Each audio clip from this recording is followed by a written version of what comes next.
دیکھیے عرب کا جاہلی معاشرہ جو ہے اس کا معاشرتی نظام کیا تھا؟ کیا وہاں عورتیں ننگی رہتی تھی؟ کیا وہاں کوئی خاندانی نظام نہیں تھا؟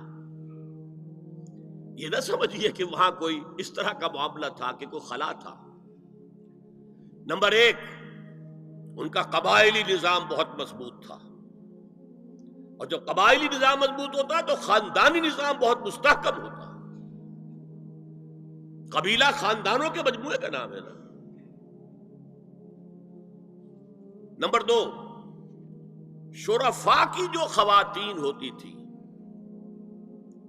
ان کے عام لباس کے علاوہ دو چیزیں اور ان کے استعمال میں رہتی تھی۔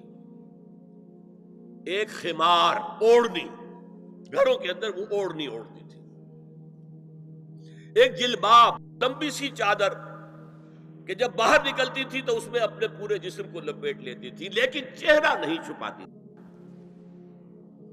یہ جلباب کا لفظ قرآن میں آیا، خمار کا خمر ہننا، جلابیب ہننا، یہ الفاظ انہیں معلوم تھے نا، ان کے زیر استعمال تھے نا، ورنہ کوئی نیا لفظ کہاں سے آ جاتا؟ تو جلباب اور خمار ان کے لباس کا حصہ تھا، گھر میں اوڑھنی، اور باہر نکلے تو ایک بڑی چادر میں اپنے آپ کو لپیٹ لے، لیکن چہرہ نہیں چھپانا، سر کے اوپر بھی ضروری نہیں ہے کہ کچھ ہے ہو۔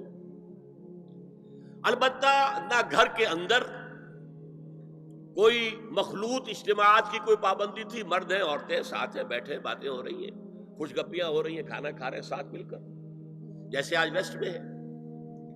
اور نہ ہی اور باہر جو ہے کوئی مخلوط جو ان کے اجتماعات تھے ان کے اوپر کوئی پابندی تھی، ایک جو ہے مخلوط معاشرہ تھا۔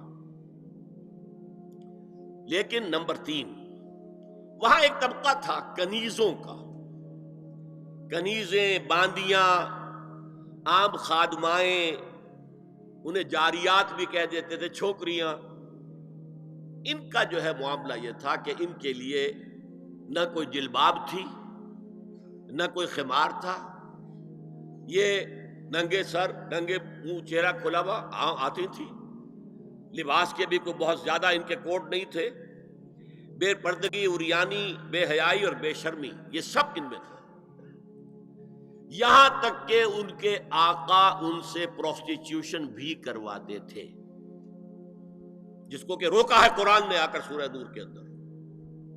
ذریعہ بناتے تھے آمدنی کا، میری کنیز ہے، کوئی اسے استعمال کرے، پیسے دے، کمائی ہے نا اس کی، میرے پاس آئے گی، میری کنیز۔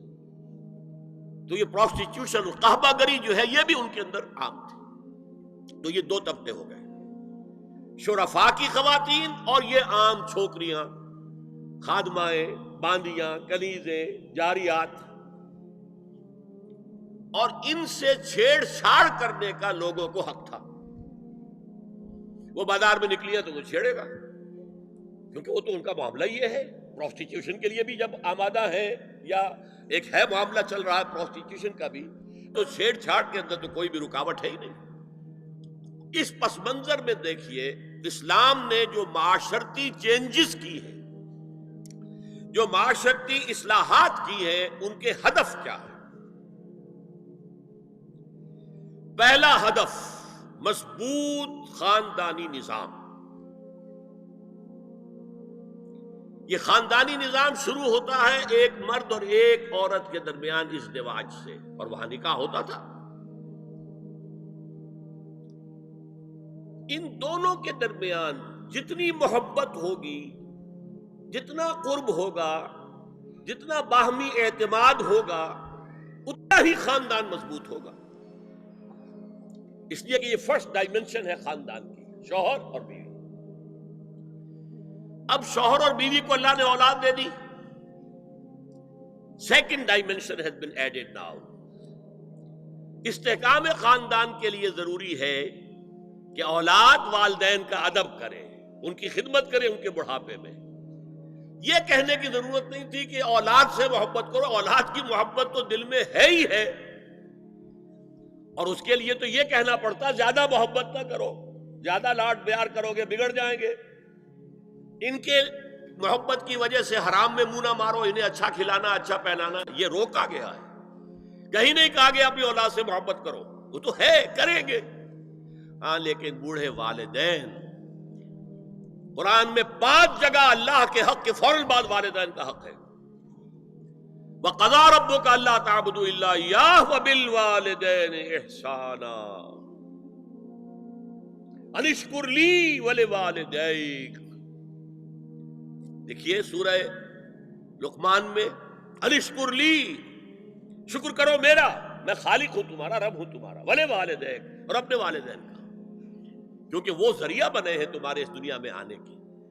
اور تم جب چھوٹے سے تھے انہوں نے ہی پالا پوسا ہے، اپنا پیٹ کاٹ کر تمہیں کھلایا ہے، اپنی رات کی نیندیں حرام کر کے تمہیں پالا ہے.